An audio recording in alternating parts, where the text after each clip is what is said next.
كتاب الله للأرواح نور، تنال به السعادة والسرور، إلى درب الهدى والخير يهدي، وللجنات يوصل من يسير. كتاب الله.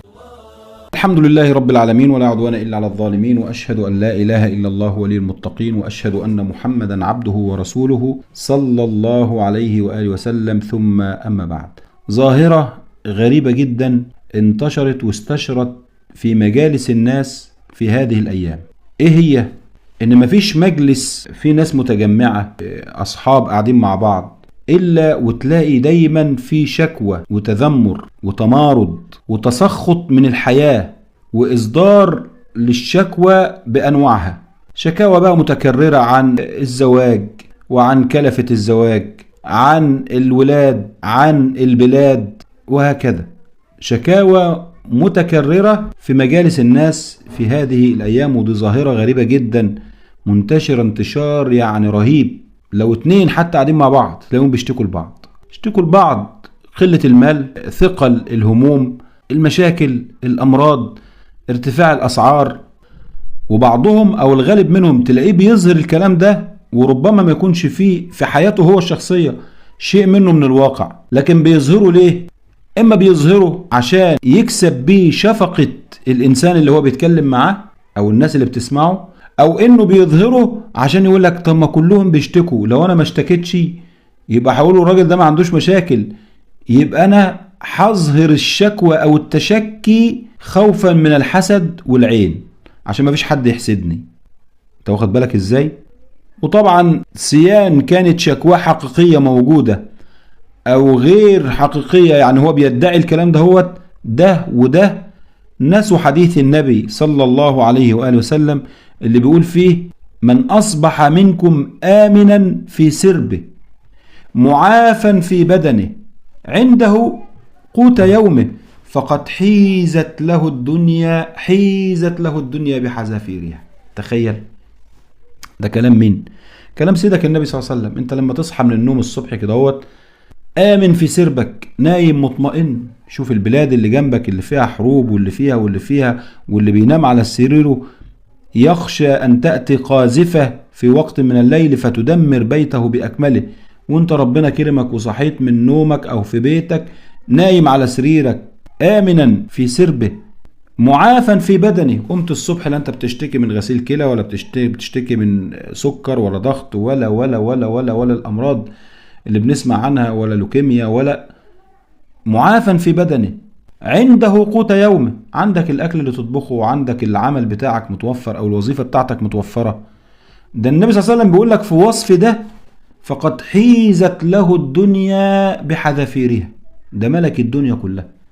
مين هو ده يا رسول الله؟ اللي هو بيبات آمن في سربه معافا في بدنه عنده قوت يومه.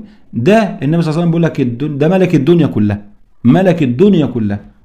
فانت ليه التشكي وليه التسخط على الله عز وجل، وليه التسخط على الأرزاق، وليه؟ روح كده المستشفيات وشوف اللي ربنا عز وجل ابتلاه مثلا في مرض في ابنه أو في زوجته أو شوفوا بينفق قد ايه وبيتسلف من ده ومن ده، وشوفوا بيعاني قد ايه، واحمد ربنا ان انت سبحانه وتعالى رزقك بذرية صالحة بصحة كويسة.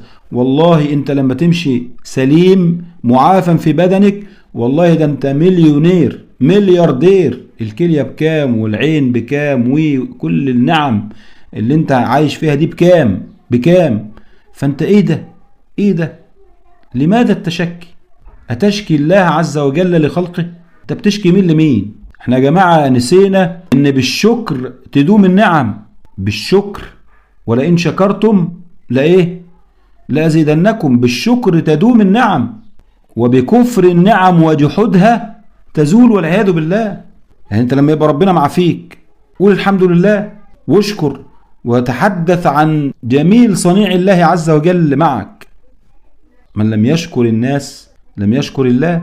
لكن يبقى ربنا سبحانه وتعالى معافيك ورزقك وسترك، وتقعد بين الناس تقول عكس اللي بيحصل، ده اسمه تسخط على الله عز وجل. يا جماعة احنا نسينا الحكمة اللي بتقول لا تمارضوا فتمرضوا فتموتوا، لان ده مش حديث يا جماعة. ما تنسوش ان كثرة التشكي تجلب التسخط من الله عز وجل عليك. فمن رضي فله الرضا، ومن سخط فعليه السخط والعياذ بالله.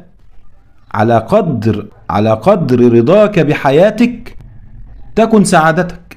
ارضى بما قسم الله لك تكن أحسن الناس وأسعد الناس حالا ورضا. ارضى عن الله عز وجل، ارضى عن الرزق اللي ربنا ساقه ليك، واوعى تكون مفكر ان حياة الآخرين أفضل من حياتك. لا طبعا، ده مجرد إحساس بس عندك. كل اللي حواليك بيمر بنفس الظروف اللي انت بتمر بيها، لكن الفرق بينك وبينه ان هو مسك لسانه ما اشتكاش، فظننت انت يا مسكين ان هو افضل منك حال طالما ما بيشتكيش، وربما يكون هو حاله اسوأ من حالك وعنده اكتر من اللي عندك، لكن الفرق زي ما قلت لك بينك وبينه ان هو مسك لسانه. في ناس كده مهما حصل معاها ما بتحبش تشتكي ربنا عز وجل للمخلوق، بترضى، عشان كده ربنا بيرضيهم عن حالهم. لكن انت في ناس كثيرة الشكوى فعلا.